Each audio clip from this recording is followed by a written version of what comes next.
ইন্ডিয়ার কাছ থেকে আমরা বাংলাদেশ স্বাধীন রাষ্ট্র হিসেবে সমমর্যাদা নীতির পাল্লায় মেপে নিব ইনশাআল্লাহ। আমরা হাসিনা মুক্ত, ছাত্রলীগ মুক্ত, স্বৈরাচার মুক্ত, বাকশাল মুক্ত পরিবেশে বাংলাদেশে আজকে প্রোগ্রাম করতে পারছি।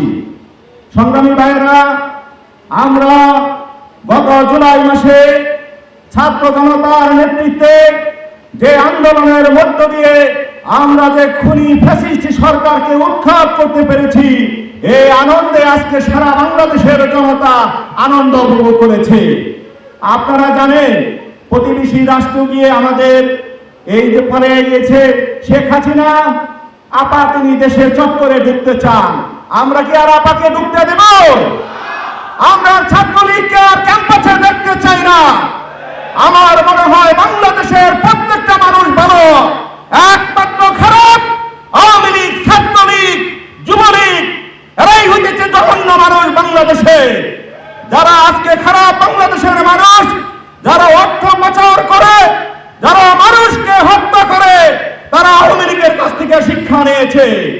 এই খুন, এই হত্যা, এই নৈরাজ্যের রাজনীতি বন্ধ করতে হবে।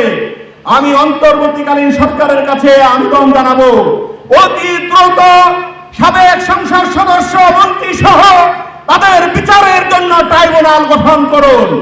আরেকটি ট্রাইব্যুনাল গঠন করুন ছাত্রলীগ, যুবলীগ সহ সারা বাংলাদেশে যারা আওয়ামী লীগের নেতৃত্ব দিয়েছে তাদের বিচারের জন্য।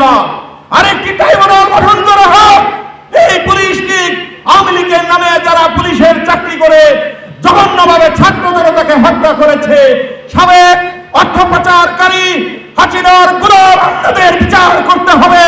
তাদের জন্য একটি ট্রাইব্যুনালের ব্যবস্থা করা হোক। এবং আমরা দেখতে পাচ্ছি বাংলাদেশ ডক্টর মোহাম্মদ ইউনূসের নেতৃত্বে বাংলাদেশ এগিয়ে যাচ্ছে। শুধু ষড়যন্ত্র করছে শেখ হাসিনা, ষড়যন্ত্র করছে পার্শ্ববর্তী রাষ্ট্র ইন্ডিয়া। আমি আরো শেয়ার করতে চাই, কোন কোন রাজনৈতিক দলের নেতারা ইন্ডিয়ার প্রতি এক্সট্রা প্রেম দেখাচ্ছেন। ইন্ডিয়ার প্রতি বন্ধুত্ব ভালোবাসার এক্সট্রা প্রেম দেখাবেন না। ইন্ডিয়ার কাছ থেকে আমরা বাংলাদেশ স্বাধীন রাষ্ট্র হিসেবে সমমর্যাদা নীতির পাল্লায় মেপে নিব ইনশাআল্লাহ।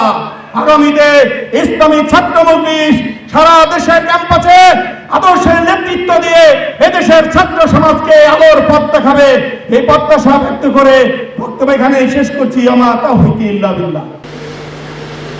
সম্ভাবনাটাকে নিজেদের করে নিতে হবে, বাস্তবায়িত